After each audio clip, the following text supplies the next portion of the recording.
Shalom. Sasa leo nitakutajia ndoto kubwa 5 ambazo ndoto hizo utakapoziota ujue kwamba mapepo na majini yanakuogopa sana, hayawezi kukugusa kabisa. Yaani ndoto hizi zinaonyesha kwamba wewe unalindwa na Mungu. Wewe una ulinzi wa kiroho usiokuwa kawaida. Ujue ndani yako una nguvu kubwa za kiroho kushinda hao maadui wanaokuzunguka. Na kaa mpaka mwisho wa video hii, kwa sababu mwishoni mwa video hii nitakuonyesha kwamba kama umeota ndoto hizi zinazoonyesha kwamba wewe ndani yako una ulinzi mkubwa wa Mungu usiokuwa kawaida, hivyo mashetani na mapepo hawezi kugusa, ni kitu gani unachotakiwa ufanye kwenye maisha yako? Ni jambo gani ambalo unatakiwa kufanya kwenye maisha yako? Sababu unaweza kuota ndoto za namna hii, lakini usipofanya vile vitu ambavyo nitakwambia mwishoni mwa video hii, bado haiwezi kukusaidia sana. Sasa ninapokwenda kuonyesha ndoto ya kwanza, kama bado haujasubscribe channel yetu, unaweza ukasubscribe muda huu ili kipindi ninachokuletea mafundisho mapya uwe wa kwanza kuyapata. Sasa ndoto kubwa ya kwanza ni ndoto ya kuota unaogelea ama unatembea juu ya maji. Ndoto hizi zinakuwa zinaonyesha kwamba wewe kuna vikwazo ambavyo vinaletwa kwenye maisha yako, kuna majaribu ambayo yanaletwa kwenye maisha yako, lakini yale majaribu yanayoletwa kwenye maisha yako yameshindwa kugusa siku ya leo. Kwa sababu katika ulimwengu wa roho maji huwa yanamaanisha majaribu, maji huwa yanamaanisha mitihani, maji huwa yanamaanisha vizuizi. Unapoota unatembea juu ya maji, hii inamaanisha kwamba Mungu amekuweka juu ya vizuizi ambavyo vimewekewa, juu ya magonjwa ambayo umewekewa. Kama kuna kitu chochote katika ulimwengu wa roho ambacho kinasababishwa na majini na mapepo ili kiweze kuharibu maisha yako, ujue kwamba kabisa siku hiyo kitu hicho umeweza kukivuka. Uko juu ya kitu hicho hakiwezi kukupata tena, kitu hicho hakiwezi kukanyaga tena. Ndani yako una nguvu kubwa sana, inafanya hata yale majaribu unayoletewa na mashetani na wachawi yanashindwa kukupata, vile vipingamizi vinashindwa kukugusa. Lakini pia kuelewa juu ya maji inamaanisha kwamba kuna vizuizi umewekewa kwenye maisha yako, lakini vizuizi hivyo sio kwamba utaviruka, hapana. Vizuizi hivyo una nguvu ya kupita katikati ya vizuizi hivyo. Mbele yako unaweza kuwa kuna ugonjwa, mbele yako unaweza kuwa na tatizo la umasikini, utapita katikati ya huo ugonjwa na utatoka ukiwa salama. Kama kuna umasikini na kusumbua, inamaanisha kwamba utapita katikati ya huo umasikini na utatoka salama. Hakuna jambo lolote ambalo litakusumbua, ila wewe utapita katikati ya huo umasikini na utatoka salama. Kama ni madeni ambayo yanakusumbua kwa wakati huo, inamaanisha kwamba utapita katikati ya hayo madeni, utatoka bila kuuziwa nyumba zako wala bila kuuziwa mali yako. Inaweza kawa wachawi hawa wanaweka mitego kwenye ndoa yako ili isiweze kudumu. Inawezekana mume wako mbadilika ghafla, mke wako mbadilika ghafla, lakini unapoota unaogelea kwenye maji, hii inamaanisha kwamba utatoka ukiwa salama katikati ya jaribu hilo. Yaani hilo jaribu ama huo ugomvi ambao unapitia katikati ya ndoa yako hautaweza kuvunja ndoa yako. Sasa ninapokwenda kuonesha ndoto ya pili, kama bado haujalike video hii mpaka hapa tulipofika na inakubariki, basi unaweza ukalike pale ulipo. Sasa ndoto ya pili ni ndoto ya kuota unapigana na mtu unayemjua ama usiyemjua, lakini kule kwenye ndoto unashinda. Ndoto hizi zinaonyesha kwamba unapigwa vita. Kuna adui ambaye anasimama kwa ajili ya kupiga vita biashara yako, kwa ajili ya kupiga vita kazi yako,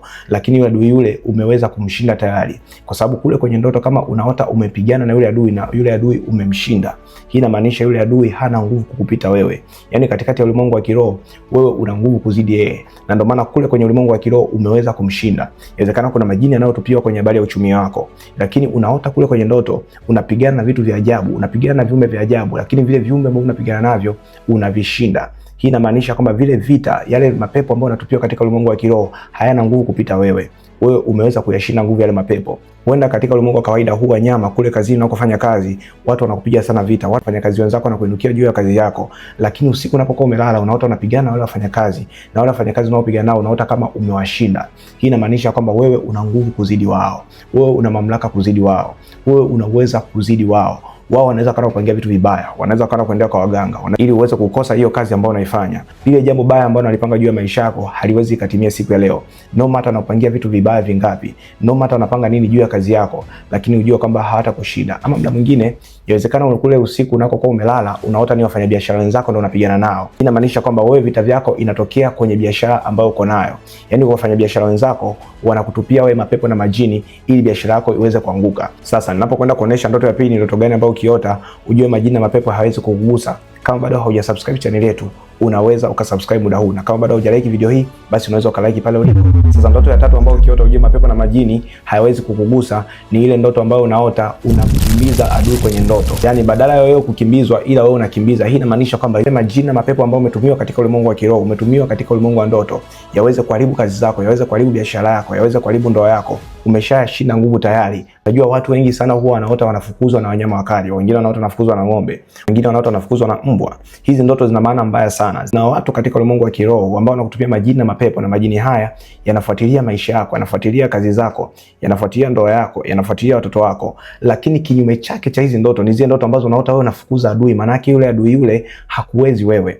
wewe umekwisha kumshinda nguvu tayari, kwa sababu hauwezi ukamfukuza mtu ambaye amekushinda nguvu wewe. Hapana. Ndio maana kama unaota ndoto hizi, kama kulikuwa kuna vita ambayo inaendelea kwenye maisha yako, utaanza kuona ile vita imeanza kuondoka taratibu. Au ndio ile muda mwingine huwa inatokea hata katika ulimwengu wa kawaida, unaanza kuona watu wanaanza kukukwepa. Kama kuna mtu ambaye ni mbaya juu ya maisha yako, ukikutana naye mchana anakuwa hawezi kukuangalia usoni, anakuwa anapindisha macho. Sasa ndoto ya 4 ni ndoto ya kuota umepewa ama umevaa nguo nyeupe ama nguo ambayo ni mpya. Ndoto hizi zinaonyesha kwamba ulinzi wa Mungu dhidi ya roho chafu ambazo zinasumbua maisha yako, roho chafu ambazo zinawinda maisha yako. Nguo nyeupe inamaanisha usafi katika ulimwengu wa kiroho, hali ya kiungu, uwezo wa kiungu, mamlaka ya kiungu ambayo Mungu amekuwekea ndani yako kwa ajili ya kupigana mapepo na mashetani. Ndoto hizi huwa zinaonyesha kwamba Mungu kuna jambo jipya ambalo ameliweka juu ya maisha yako. Kuna kitu kikubwa sana ambacho Mungu amekiweka kwenye maisha yako, na hivyo hayuko tayari mapepo na majini yaweze kuharibu kitu hicho. Inawezekana Mungu ameweka ndani yako huduma na karama na vipawa vikubwa sana. Inawezekana ndani yako Mungu ameweka biashara kubwa sana. Inawezekana Mungu ameweka ndani yako uwezo wa kuwasaidia watu wengine. Labda ndani yako wewe Mungu ameweka maono ya kufungua vituo vya watoto yatima. Ameweka maono ya kusaidia watu wasiojiweza. Kwa hiyo Mungu hawezi akaruhusu mapepo na majini yaweze kukugusa.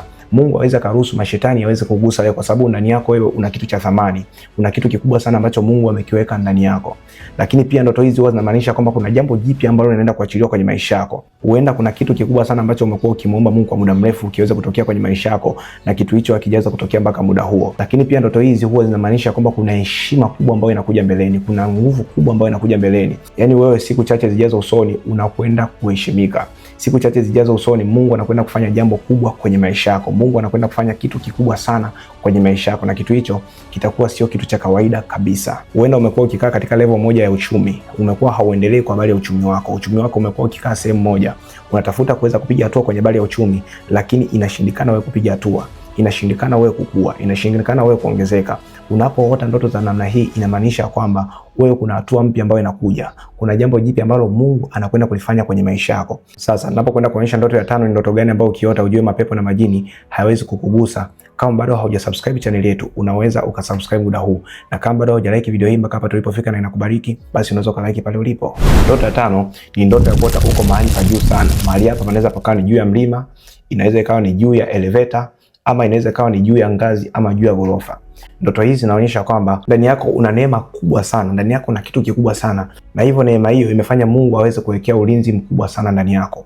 Neema hiyo imefanya Mungu aweze kuwekea nguvu kubwa sana ndani yako. Nguvu ile iweze kukulinda ili mapepo na majini yasiweze kukugusa, kwa sababu kuna watu wengine ambao Mungu amewaita kama wabeba maono wa familia zao. Kuna watu wengine Mungu amewaita kama watu wakuu katika familia zao. Ni watu ambao watakuja kuinua koo zao, ni watu ambao watakuja kuinua familia zao. Kwa watu hawa Mungu anakuwa amewekea ulinzi wa hali ya juu sana.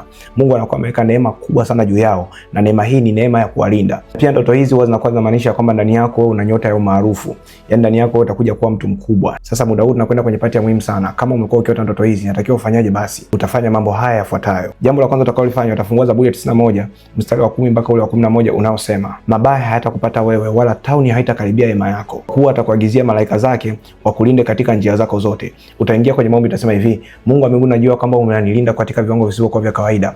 Mapepo na majini hayawezi kunigusa. Mungu, naomba siku ya leo kazidi kuniagizia malaika zako watukufu wakapate kunilinda. Kwa mamlaka ya jina la Yesu Kristo ndani hai, niagizie malaika zako watakatifu waweze kunilinda. Walinde biashara zangu, walinde watoto wangu, walinde yote ninayofanya. Mapepo na majini yasiweze kunikamata. Kwa mamlaka ya jina la Yesu Kristo ndani hai. Jambo la pili utakalofanya, utafungua Biblia katika kile kitabu cha Zaburi 121 mstari wa 7 na ule wa 8 inayosema, Bwana atakulinda na mabaya yote, atakulinda nafsi yako. Bwana atakulinda uingiapo na utakapo, tangu sasa na hata milele. Amen. Kwa utaingia kwenye maombi, utasema hivi: Mungu, nakuomba uilinde nafsi yangu sawa sana neno lako kuanzia siku ya leo, kwa mamlaka ya jina la Yesu Kristo ndani hai. Baba, nisitiri katikati ya mbawa zako. Mungu wa mbinguni, nifiche chini ya mbawa zako kuanzia sasa, kwa mamlaka ya jina la Yesu. Mungu, kanilinde ninapotoka nyumbani kwangu asubuhi, na kanilinde jioni ninaporudi nyumbani kwangu, kwa mamlaka ya jina la Yesu Kristo ndani hai. Jambo la tatu utakalofanya, utafungua Biblia yako katika kile kitabu cha Thessalonike wa pili sura ya 3 na mstari wa 3 inayosema, lakini Bwana ni mwaminifu, atakayewafanya imara na kuwalinda na yule mwovu. Kwa utaingia kwenye maombi, utasema, Mungu, umeahidi kwamba utanilinda na yule mwovu. Baba, majini na mapepo hayataweza kunishinda. Kwa mamlaka ya jina la Yesu Kristo ndani hai, mimi nalindwa na wewe, mimi napendwa na wewe, na nimefunikwa na wewe kuanzia siku ya leo, kwa mamlaka ya jina la Yesu Kristo ndani hai. Amen. Utakapofanya hayo mambo matatu ambayo nimekwambia siku ya leo, kama kuna majini na mapepo ambayo yako kufuatilia kwenye maisha yako, basi yataacha mara moja na hataweza kukugusa tena. Na pia kama kuna ndoto yote ambayo hujui tafsiri yake, unaweza kuandika kwenye comment section nami nitakujibu mara moja. Na pia kama unataka kuweza kuwasiliana na mimi ama unataka kuonana na mimi ana kwa ana, chukua namba zetu za simu ambazo zinaonekana upande wako wa kulia wa chini wa screen. Nipigie simu moja kwa moja, usinitumie message, maana napokea maelfu na maelfu ya message, siwezi nikajibu message zote kwa wakati. Muda huu tumefikia mwisho wa video hii. Kama bado hujasubscribe channel yetu, unaweza ukasubscribe muda huu ili kipindi ninachokuletea mafundisho mapya uwe wa kwanza kuyapata. Na kama bado hujalike video hii mpaka hapa tulipofika na umekubariki, basi unaweza ukalike pale ulipo. Mungu akubariki sana. This is Apostle Deusi Sengo. Amen. Shalom. Peace.